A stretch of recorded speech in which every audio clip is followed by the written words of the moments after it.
사람들은 마음이 법을 만든다 그렇게 생각했답니다.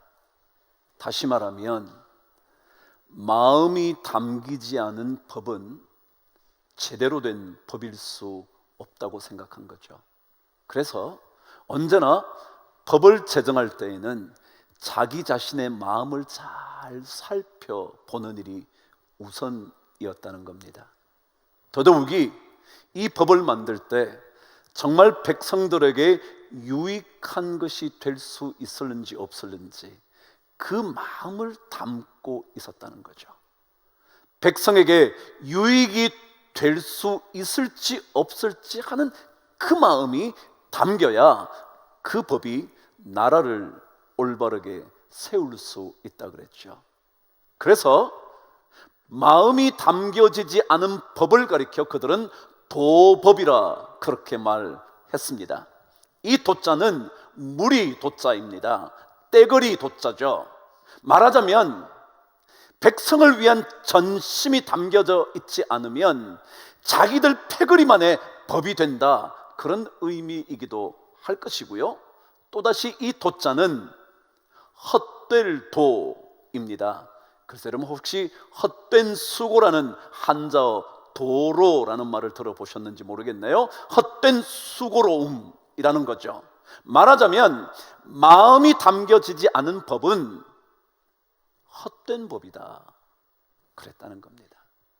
그래요, 정말 마음이 담겨져야 원칙이든지 법칙이든지 규칙이든지 원리이든지 그 속에 진짜 마음이 담겨야 그 법으로 인하여 그 공동체가, 그 사회가, 그 나라가 올바르게 세워진다고 생각한 거죠.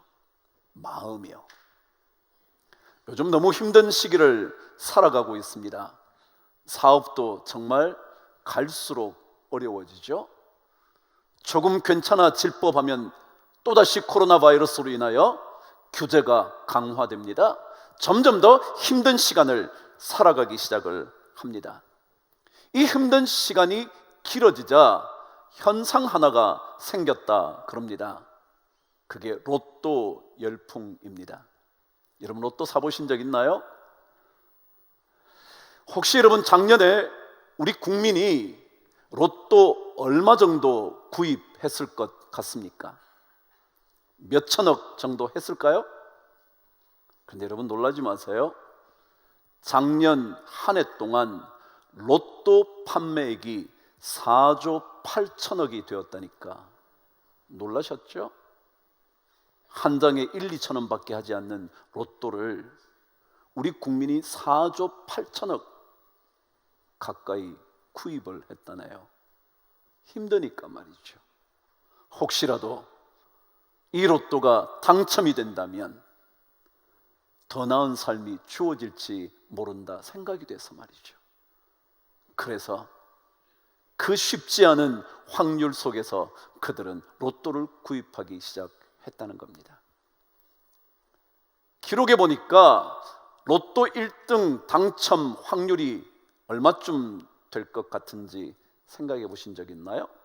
제가 대략 말씀을 드리죠. 820만 분의 1이랍니다. 820만 분의 1. 여러분 820만 번을 사시면 잘하면 될 수 있다는 거죠. 그런데요, 이 확률은요 어느 정도냐 하면, 여러분 벼락 맞아 죽을 확률 높은가요? 안 높죠. 그 확률이 428만 분의 1이랍니다. 근데 로또 1등 당첨이 이것의 2배 정도 800만 분의 1이라니 될 가능성이 별로 없죠. 그런데도 너무 힘든 삶으로 인하여 많은 사람들이 로또를 사기 위하여 줄을 서곤 한답니다. 아니 어떤 사람들은 집을 팔아 주식에 완전히 투자해버리기도 한다죠. 너무 힘들어서. 여러분 혹시라도 이 어려운 시기에 여러분과 제 마음이 어디로 향하고 있는지 한번 생각해 볼 필요는 있지 않을까요? 힘든 시간을 지날수록 우리 마음이 어떤 곳을 향하여 마음이 쏠리고 있는지 확인해 볼 필요가 있지 않겠냐 말이죠. 신앙생활이라는 것은 하나님을 향하여 내 마음이 어떻게 움직이고 있는지를 살펴보는 것이 신앙생활 아닐까요? 하나님을 향하여 내 마음은 어떠한지, 이 어려운 시기 속에서 나는 하나님을 향하여 어떤 마음으로 다가가고 있는지. 신명기 말씀에 의하면 하나님께서 이스라엘 백성을 40년 동안 광야 생활을 하게 하신 이유가 있다는 겁니다. 그 이유를 이렇게 말했습니다. 내가 너를 낮추며 너를 시험하여 내 마음이 어떠한지를 알아보려고 했다는 겁니다. 여러분과 제가 살아가는 지금의 이 시간이 어쩌면 광야 같은 시간이 아닐까요? 그 광야 같은 시간을 살아가는 동안 여러분과 제 마음이 어떠한지, 여러분의 마음이 어떤지, 그리고 제 마음이 어떤지 하나님은 알고 싶어 한다는 거죠. 그 마음이 전심의 마음이 된다면 하나님의 놀랍고 깊은 은혜를 경험하게 될 것인데, 그 마음이 있어야 하는데 그 마음이 세상으로 향하고 있지는 않은지 점검해보는 시기가 아닐지 모르겠단 말이죠. 주님께서도 가장 큰 계명 두 가지를 말씀하실 때 첫 번째 계명을 이렇게 말씀하셨죠. 마가복음 12장 30절에 보면 내 마음을 다하고 목숨을 다하고 뜻을 다하여, 마음을 다하는 거예요. 그러니까 하나님은 우리에게 우리 마음이 그분에게 전부 전심이 되기를 원하신다는 거죠. 세상 일에도요, 전심이면 통하는 법이 있지 않나요?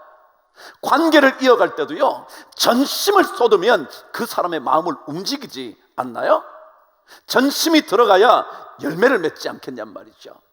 우리의 믿음의 삶에도 하나님을 향한 내 전심의 마음이 있으면 하나님의 깊고 깊은 은혜를 맛볼 수 있는 주인공이 될 수 있단 말이죠. 그렇다면 오늘 우리는 이 히스기야의 기도를 통하여 전심을 하나님께 드린다는 의미가 어떤 것인지, 여러분과 제 마음 전부를 드린다는 것이 도대체 어떤 의미를 가지고 있는지 오늘 말씀을 통하여 두 가지만 확인해 보려고 합니다. 16절 저와 함께 읽으시죠. 시작. 주여, 사람이 사는 것이 이에 있고 내 심령의 생명도 온전히 거기에 있사오니. 그랬습니다. 그럼 하나님께 전심을 드린다는 것은 내 삶 전부가 그분에게 달려 있다고 고백하는 거라는 거예요. 오늘 히스기야의 기도처럼 주여, 사람이 사는 것이 이에 있고 내 심령의 생명, 영혼의 생명도 온전히 거기에 있다, 주님께 달려 있다고 고백하는 그것이 전심을 드린다는 것입니다. 신앙인의 삶은 우리의 삶이 그분의 손안에 있다고 믿는 것입니다. 내 생명, 내 영혼의 생명까지 그분의 손에 사로잡혀 있다고 생각하는 것입니다. 오늘 16절 말씀에 이에 있고라고 말할 때 이에라는 단어는 히브리어 정확한 번역에 의하면 이러한 것들에 근거하여 라는 의미입니다. 이러한 것들에 근거하여, upon these things, 이러한 것들에 근거해서 이렇다. 다시 읽으면 주여, 사람이 사는 것이 이것들에 근거해서 존재합니다 라는 의미라는 거죠. 그럼 이것들이 뭘까요? 15절 말씀에 이렇게 기록되어 있습니다. 주께서 내게 말씀하시고 또 친히 이루셨사오니. 말씀하시고 친히 이루셨사오니, 이 두 가지 these things, 이 것들, 하나님이 말씀하시면 되는 줄 아는 거예요. 하나님이 말씀하셨으면 반드시 이루실 줄 아는 거예요. 그것에 내 모든 인생이 달려 있다고 고백하는 거죠. 주님이 말씀하셨다면 헛된 말이 아니라 반드시 이루어질 것이라고 믿는 거기에 여러분과 저의 인생이 달려 있다고 말하는 거죠. 지난 시간 우리는 7절에서도 그런 말씀을 함께 읽었습니다. 이렇게요. 곧 여호와께서 하신 말씀을 그가 이루신다는 증거이니라. 하신 말씀 그대로 이룬다는 거예요. 여기에 모든 것이 달려 있다고 말하는 겁니다. 하나님의 말씀하심과 하나님께서 온전히 이루심에 대한 분명한 고백. 그래서 내 인생의 모든 순간이 주님의 손에 달려 있다고 말하는 그것을 가리켜 우리는 전심을 하나님께 드리는 거다. 그것이 바로 벽을 향하고 어떠한 것도 내 눈을 돌리지 않겠다고 드렸던 히스기야의 기도의 내용이라는 겁니다. 그럼 우리나라 여자 골프가 참 대단하다고 제가 몇 번 말씀을 드렸죠. 작년에 세계 랭킹 1위로 마감했던 선수가 있었습니다. 한국 선수입니다. 이름을 들어보셨을는지 모르겠네요. 고진영이라는 선수였습니다. 이제 나이가 26밖에 되지 않았으니 제 막내딸보다도 나이가 적은 아주 젊은 선수였습니다. 미국에 건너간 지 3년밖에 되지 않았는데 최고의 선수가 된 거죠. 작년 마지막 경기 때 그녀가 우승을 함으로 인하여 다시 한번 랭킹 1위 자리를 확고하게 지켜냈습니다. 근데 그녀가 우승을 하고 난 다음 우승 인터뷰를 했는데 그곳에서 그녀가 진짜 하고 싶었던 얘기를 했습니다. 그녀가 그런 고백을 했습니다. 그분이 나의 모든 계획을 짜고 계신다고. 내가 아니라고. 나는 한 것이 아무것도 없다고. 그분께서 모든 것을 하신다고. 3년밖에 되지 않았으니 그리 유창한 영어는 아니었지만 그녀는 하고 싶은 이야기를 다 얘기를 했습니다. 여러분 생각해 보시죠. 그 선수가 세계 랭킹 1위를 지키기 위하여 아무것도 하지 않았을까요? 아니요. 누구보다도 더 열심히 훈련했겠죠. 멘탈, 정신력을 기르기도 하고요. 동계훈련을 통해서 체력을 기르기도 하고요. 끊임없이 기술을 갈고 닦지 않았겠어요? 그럼에도 불구하고 그녀가 하나님을 향하여 마음을 갖고 있었다는 거예요. 뭐냐 하면 그분이 나의 모든 계획을 만들어 가신다고. 내가 아니라 내가 한 것은 아무것도 없다고. I did nothing. 나는 아무것도 안 했다고. 어떻게 아무것도 안 했겠어요? 진짜 최선의 인생을 살았지만 그녀가 하나님을 향하여 전심을 드리는 거죠. 신앙생활은요, 우리의 모든 것이 하나님께 달려요. 그분이 모든 것을 하신다. 내가 최선의 삶을 살아도, 최선의 열매를 거두어도, 최고의 영광의 자리에 오른다 할지라도 하나님이 하셨다. 주여, 사람이 사는 것이 거기에 있습니다. 사람의 승리와 패배의 모든 것이 거기에 있습니다 라고 고백하는 것, 이것이 전심으로 드리는 고백입니다. 나의 살고 죽음과 나의 심령의 영혼의 생명까지도 하나님께 달려 있음을 고백하게 될 때 그것을 우리는 전심을 주님께 드린다는 거죠. 전심을 주님께 드리기 시작하면 내 인생에는 하나님의 놀라운 은혜가 임한다. 그것을 늘 기억하는 거죠. 그래서 오늘 성경은 전심을 드린다는 의미의 두 번째를 오늘 17절에서 이렇게 가르쳐 주는 겁니다. 읽어보실래요? 시작. 보옵소서, 내게 큰 고통을 더하신 것은 내게 평안을 주려 하심이라. 여러분, 하나님께 자신의 모든 것이 달려 있다고 고백하는 사람은 자신 삶의 결말에 대하여 하나님께 완전히 신뢰하는 사람이 된다는 겁니다. 예를 들어 눈앞에 고통이 있어도 그 고통 너머에 하나님의 선하신 평안이 기다리고 있다는 신뢰를 놓치지 않는 겁니다. 그게 전심을 드린다는 거예요. 전심을 드리는 사람은 눈앞의 고통 때문에 자신의 신앙을 포기하거나 자신의 삶에 대하여 절망하거나 자신의 삶의 시간들을 원망하는 것이 아니라 오히려 모든 것이 하나님의 손에 달려 있는데 이 내 맡긴 인생의 결과는 더더욱이 놀라운 하나님의 평안일 것이라고 신뢰하는 고백이 전심을 드린다는 것의 의미입니다.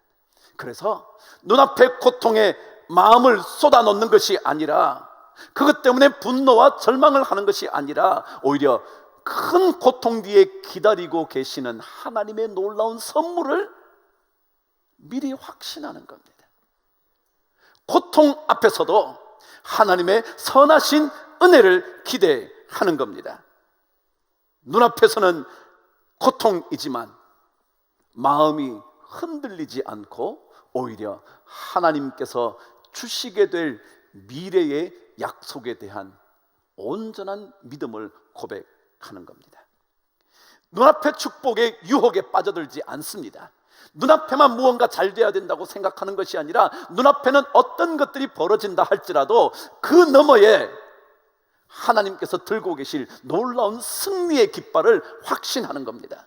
오늘 말씀 그대로 내게 큰 고통을 주신 이유는 고통으로 멸망하기를 원하시는 것이 아니라 오히려 더 놀랍고도 깊은 평안을 주시기 위함이다. 이걸 자기가 고백하는 것입니다. 여러분, 인생은요 눈앞에 보이는 게 전부가 아니거든요. 눈앞에 나타난 것이 우리 전체가 아니거든요. 잘 되든 안 되든 그것이 우리 인생 전부가 아니거든요. 신앙인들은 이 눈앞에 나타난 것보다 그 뒤에 서 계시는 하나님이 어떤 깃발을 들고 계시느냐에 훨씬 더 초점을 맞추는 거거든요. 여러분, 1900년에 소설 하나가 탄생했습니다. 어린아이들을 위한 소설이었지만 어른들에게도 엄청난 도전을 준, 그래서 뮤지컬로 영화로 만들어진 소설입니다. 들어보셨나요? 오즈의 마법사라는 소설 말이죠. 아이들이 다 읽어봤을 거예요. 영화도 나왔으니 영화도 봤을 가능성이 있죠. 근데 그 영화의 주인공이 도로시라는 소녀입니다. 근데 이 소녀가 자신의 마법이 이루어지도록 마법사를 찾아가는 그 이야기를 그려놓은 소설이죠. 가는 동안 만나는 친구들이 생겼습니다. 허수아비, 그리고 양철 깡통, 그리고 용기 없는 사자. 이 친구들이 함께 그 마법사를 찾아갑니다. 가는 동안 어려운 일을 다 서로 도와서 건져내고 구출해주고 빠져나오게 하고, 그렇게 해서 마침내 그곳에 이르는 이야기가 오즈의 마법사입니다. 그래서 그 소설은 꿈과 소망과 희망과 그리고 우정에 대하여 매우 멋지게 표현된 판타지 소설이라 알려져 있죠. 근데 그 영화 1937년에 만들어졌습니다. 그때 주인공 도로시 역할을 한 사람이 누구냐면 주디 갤런드라는 소녀였습니다. 이 영화 하나로 주디 갤런드는 최고의 스타가 됩니다. 그런데 그녀의 인생의 비참한 이야기를 적어놓은 글들을 보게 됐습니다. 그녀가 최고의 스타가 되었지만 그 최고의 스타가 되는 그 순간부터 그녀는 이미 삶이 무너지기 시작했다는 기사였습니다. 내용은 그랬습니다.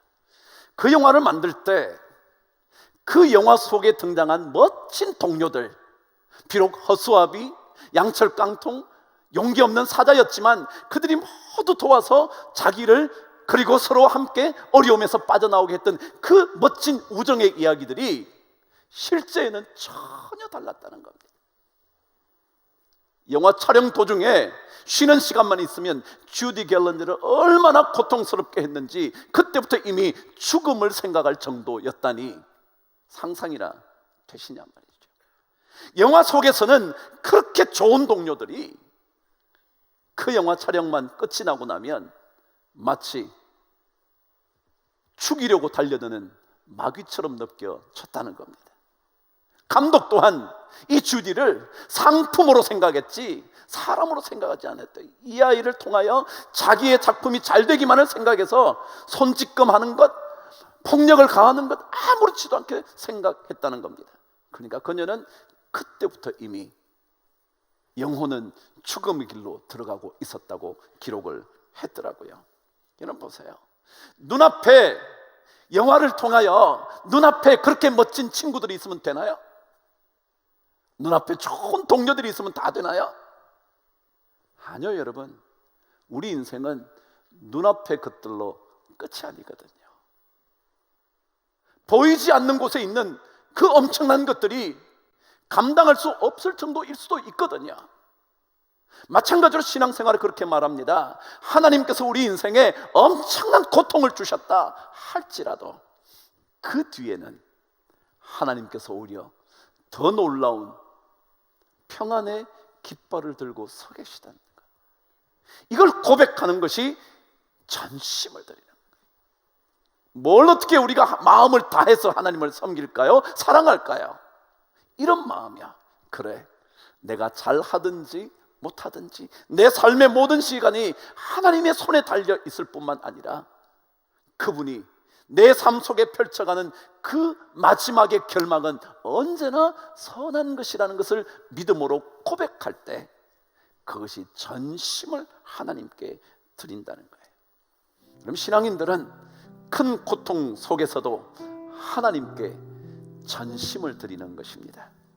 전심을 드리면 반드시 하나님께서 평안으로 되갚아 주십니다. 하나님은 분명히 죽음의 수렁에서 우리를 건져 주십니다. 하나님은 반드시 치료와 살리심의 은혜를 내려 주시는 겁니다. 신앙의 삶은 전심의 마음을 하나님께 드리는 훈련의 과정입니다. 잘 될 때에도 하나님께서 이것을 이루셨지, 내가 한 것은 아무것도 없지, 그분이 모든 계획을 준비하고 계시지. 그리고 당장 눈앞에 고통을 보면서도 아니야, 하나님은 더 놀라운 은혜의 깃발을 들고서 계시는 거야. 이 고백을 드리는 것, 이 과정이 우리 믿음의 과정일 겁니다. 전심을 그분께 드리면 우리는 더 깊고 깊은 은혜의 세계에 들어갑니다. 그분이 약속하신 것, 말씀하신 것 그대로 이루시는 분이기 때문에 그렇습니다. 저는 그런 은혜를 우리 모든 성도들이 넉넉하게 받으시게 되기를 주의 이름으로 축복합니다. 기도하겠습니다. 하나님 아버지, 우리 안에 이 전심의 마음이 히스기야의 기도처럼 생겨나게 하여 주셔서 어떠한 것에도 하나님의 손에 달려 있음과 그분의 놀라운 결말이 너무나 아름답다는 사실을 확실하게 고백하는 우리 모두가 꼭 되게 하여 주시옵소서. 예수 그리스도 이름으로 기도드리옵나이다.